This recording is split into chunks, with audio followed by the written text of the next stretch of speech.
Bonjour à tous, j'espère que vous allez bien dans ces temps de froidure.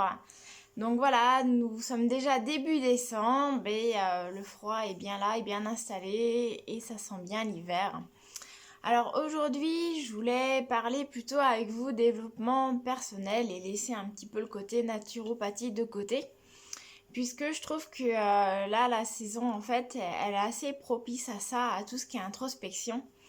On a tendance en fait à continuer sur le même rythme que le reste de l'année en décembre et en fait en étant comme ça on est complètement déconnecté de notre nature véritable et de la nature autour de nous puisque bah, du coup ne l'oubliez pas, on est vraiment plongé dans l'univers et sur notre planète avec tout ce qu'il y a autour de nous et ce serait en fait une erreur de vouloir rester désaccordé par rapport à ça et essayer d'aller à un rythme différent que ce qui nous entoure. C'est pourtant ce que font beaucoup de gens, hein. Vous continuez à avancer dans la vie à toute vitesse, à faire plein de choses, à vous activer dans tous les sens, à travailler, à bouger, à sortir.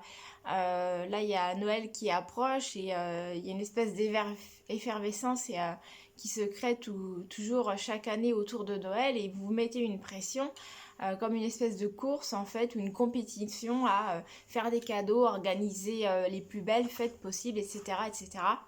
Et tout ça, c'est épuisant, hein, vous le savez bien. On sort de Noël, en général, on est très fatigué parce qu'on a anticipé énormément de choses, prévu, organisé, fait des kilomètres. Voilà, il faut qu'un tel ait ce cadeau-là, un tel ait ce cadeau-là. Une espèce d'obligation, on ne sait même pas pourquoi ça y répond au final. Et puis en plus, bah, on mange beaucoup, on prend pas trop attention à soi. Il y a les températures extérieures aussi qui sont bah, plus dures, hein. Il fait plus froid, plus humide. Et on finit, on est raplapla, donc c'est parfait pour tomber malade en janvier, février, mars. En général, c'est là qu'on a les pics des épidémies de grippe et de gastro. Donc l'idée aussi dans cette vidéo aujourd'hui, bah, c'est de prendre un moment en fait pour soi, pour se retrouver au rythme de la saison, donc à savoir une période là, fin d'automne, début d'hiver. Si vous regardez dehors, à l'extérieur, autour de vous, bah, qu'est-ce que fait la nature, qu'est-ce que font les arbres, qu'est-ce que font les animaux? Eh ben, les arbres, ils perdent leurs feuilles. Pourquoi ils perdent leurs feuilles? Parce qu'ils savent bien que s'ils gardent leurs feuilles, elles vont geler au contact bah, du froid, du gel, et ça va leur être plus dommageable, et ça risque même de les tuer. Donc du coup, les arbres perdent leurs feuilles pour économiser de l'énergie, se mettre en mode repos, et comme ça, au printemps, ils seront pleins de sève et de vitalité pour pouvoir faire des nouveaux bourgeons et commencer une nouvelle saison. Donc les arbres là, ils se mettent vraiment en mode repos, en mode réparation. Et puis si vous regardez les animaux autour de vous, qu'est-ce qu'ils font? Bah, les derniers retardataires finissent d'accumuler de la nourriture. Voilà, normalement ils sont censés l'avoir déjà fait, mais il y a toujours des retardataires, hein. C'est chez les animaux comme chez les humains. Vous avez les animaux qui, eux, ont déjà bien fait leur vivre et qui se tiennent bien au chaud, voilà, dans leur petit terrier, dans leur petit nid, sous leur tas de feuilles mortes. Maintenant, leur priorité, bah, c'est de trouver juste de quoi manger un petit peu s'ils ont besoin ou de quoi boire et surtout rester au chaud tout l'hiver. Et puis vous avez les animaux qui hibernent. Alors là, ils ont tout compris. Ils ont fait leur réserve de graisse sur la peau, enfin sous la peau plutôt. Ils ont fait leur stock de nourriture. Ils sont rentrés dans leur terrier. Ils ont bien bouché l'entrée du terrier. Et là, maintenant, c'est tranquille. Ils passent l'hiver comme ça. Ils sont bien et on les reverra qu'au printemps. Voilà, donc voilà ce que nous enseigne la nature en fait, c'est vraiment de se mettre dans une phase de repos.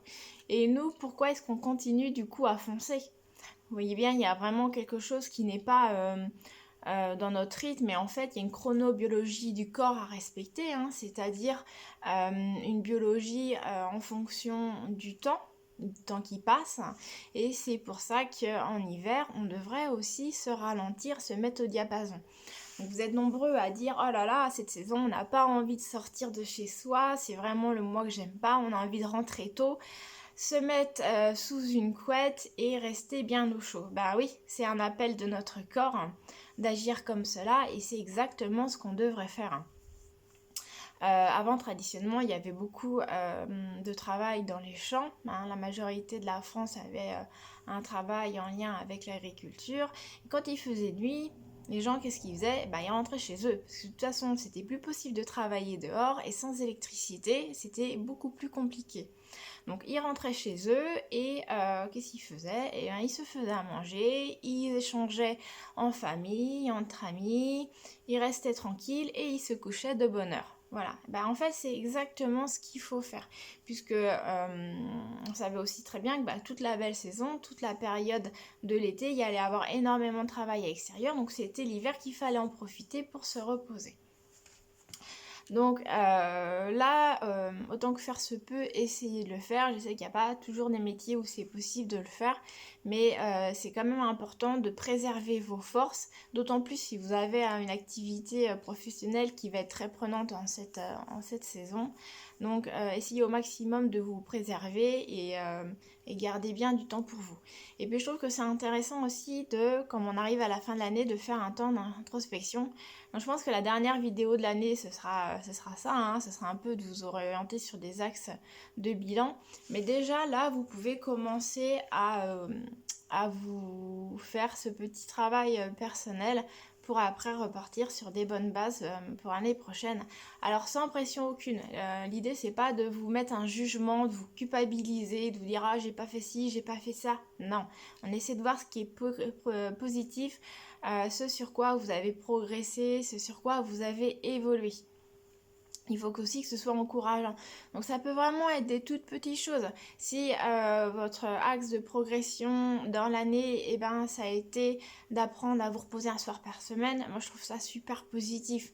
Si votre axe de progression, ça a été de vous préparer une fois par semaine un plat maison au lieu d'avoir acheté un plat industriel, ça c'est aussi extrêmement positif parce que c'est une habitude que vous avez mis en place.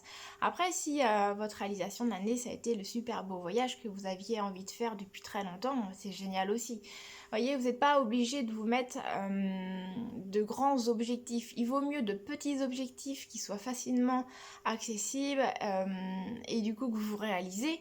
Ce sera beaucoup plus gratifiant et motivant que quelque chose qui est hors de portée, en fait, que vous allez jamais atteindre, ou alors vraiment qu'après de longues années de ténacité, presque d'épreuve, je pourrais dire, au final c'est assez décourageant. Alors c'est sûr quand vous l'obtenez c'est mérité, mais il faut aussi monter les étapes petit par petit et ne pas se mettre la barre trop haute, parce que je vois vraiment beaucoup de gens qui se mettent la barre très très haute et énormément de pression qui ne rendent qu'à eux-mêmes la plupart du temps au final. Donc voilà, donc ce temps d'introspection, profitez-en. Qu'est-ce que vous avez fait? Qu'est-ce que vous auriez aimé faire? Qu'est-ce que vous avez aimé faire aussi? Quels sont vos plus beaux souvenirs, vos plus beaux moments? Quelles sont les choses dont vous êtes un peu moins fiers aussi? Il faut être lucide vis-à-vis de soi, se dire ah tiens, là j'aurais pu faire autrement, là peut-être que si j'avais agi ou dit comme ça aurait corrigé les choses, ça les aurait améliorées.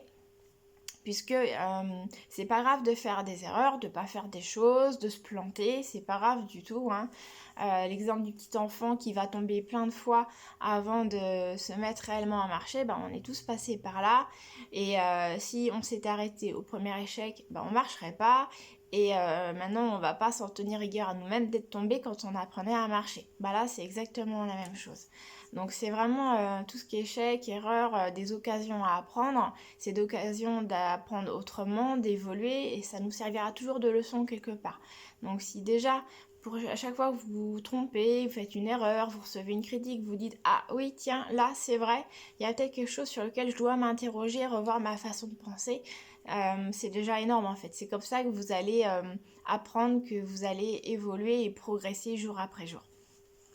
Voilà, donc ça fait quelques petites pistes de réflexion. Prenez bien soin de vous, mettez-vous dans une atmosphère bien cocooning comme on les aime pour Noël, à base de chaleur, de tisane, de petite douceur. On y va toujours doucement sur le sucre, bien sûr, sinon je ne serais pas naturopathe à vous dire ça.